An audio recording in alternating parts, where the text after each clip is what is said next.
Charter act कितने सालों में आता था? प्रत्येक 20 साल के अंतराल पे। तो 1813 के बाद कौन सा आएगा? 1833 का चार्टर एक्ट। देखिए इसमें क्या था, आपको पता होगा कि 1773 में जो रेगुलेटिंग एक्ट लाया गया था उसमें क्या किया गया था कि बंगाल का जो गवर्नर था उसको बंगाल का गवर्नर जनरल बना दिया गया था। ठीक है, आपको पता होगा। इसके बाद क्या किया गया, उसी गवर्नर जनरल का नाम बदल करके भारत का गवर्नर जनरल कर दिया गया। ठीक है, अब बंगाल के गवर्नर जनरल को क्या कहेंगे? भारत का गवर्नर जनरल। और मुंबई और मद्रास के गवर्नर इसके अधीन थे, वो तो पहले भी थे। संपूर्ण ब्रिटिश भारत की विधायी शक्तियां गवर्नर जनरल के पास आ गई। देखिए मुंबई और मद्रास का जो विधायी शक्ति था यानी कि कानून बनाने का जो शक्ति था वो पहले वहां के गवर्नरों के पास ही था, यानी वो अपने प्रेसिडेंसी का कानून बना सकती थी। लेकिन इसमें क्या हुआ, वो भी अधिकार छीन लिया गया कि नहीं, अब उस प्रेसिडेंसी के लिए भी कानून कौन बनाएगा? वो बनाएगा गवर्नर जनरल। ठीक है, मुंबई और मद्रास के गवर्नरों ने अपनी विधायी शक्तियां भी खो दी इस तरह से। तो अब उनके पास बचा क्या? ये केंद्रीकरण का अंतिम चरण था, यानी कि अब देखिए प्रांत यानी कि जो प्रेसिडेंसीज थी उनके पास अब क्या बचा? सब तो चला गया गवर्नर जनरल के पास। ठीक है, तो अब जो प्रेसिडेंसियां हैं उनके पास विधायी शक्तियां भी नहीं रही, तो उनके पास अब क्या बचा? आप ही बताइए। इस प्रकार आप देख सकते हैं कि सारी जो शक्ति है, मेन शक्ति है, वो किसके पास चली गई?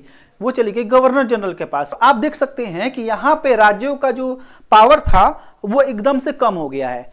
इसके बाद जब एक्ट आएंगे तो आप लोग देखिएगा कि अब जो है ये धीरे धीरे कम होगा, यानी कि अब ये केंद्रीकरण हो गया।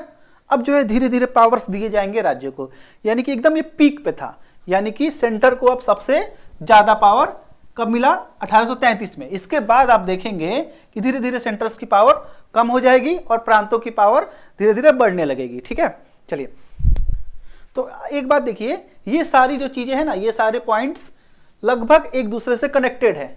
क्यों? क्योंकि बंगाल के गवर्नर को गवर्नर जनरल कहा जाने लगा भारत का, तो जाहिर सी बात है उसकी पावर भी बढ़ा दी जाएगी, प्रांतों से लेकर के दे दी जाएगी। ठीक है, तो जब प्रांतों से लेकर के दे दी जाएगी तो प्रांतों की पावर कम हो जाएगी और ये जो है वो केंद्रीकरण का बिल्कुल पीक है, एकदम अंतिम चरण है। तो सारे पॉइंट एक दूसरे से रिलेटेड है। ठीक है, और क्या किया गया चार्टर एक्ट 1833 में? कंपनी का काम व्यापार नहीं बल्कि ब्रिटिश सरकार की ओर से शासन रह गया। पहले तो क्या किया गया था, 1813 में कंपनी का जो एकाधिकार था व्यापार करने का उसको समाप्त कर दिया गया था। अब यहां पे क्या किया गया कि अब बोला गया कि अब तुम व्यापार वगैरह छोड़ो, अब तुम शासन पे ध्यान दो। अब तुम ब्रिटिश सरकार की ओर से यहां पे क्या करो? शासन करो, व्यापार जो है वो कोई और कर लेगा। ठीक, 1843 में दास प्रथा का उन्मूलन हुआ। देखिए 1833 में ब्रिटेन में दास प्रथा पर रोक लग गया।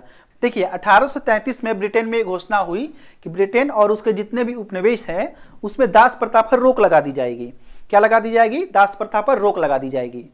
उसी के बाद 1843 में भारत में भी क्या कर दिया गया? दास प्रथा का उन्मूलन कर दिया गया, यानी कि समाप्त कर दिया गया।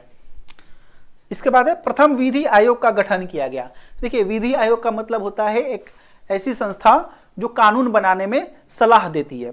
तो विधि आयोग क्या करता था? विधि आयोग जो है वो वर्तमान कानूनों पर क्या करता था? देखता था कि इसमें क्या संशोधन किया जा सकता है, किस कानून को आगे चलाना है, किसको आगे नहीं चलाना है, कौन सा नया कानून लाना है। तो यही सिफारिश करता था, एक तरह से रिकमेंड करता था। ठीक है, किसको? गवर्नर जनरल और उसके काउंसिल को। ठीक है, तो क्या बनाया गया? एक विधि आयोग।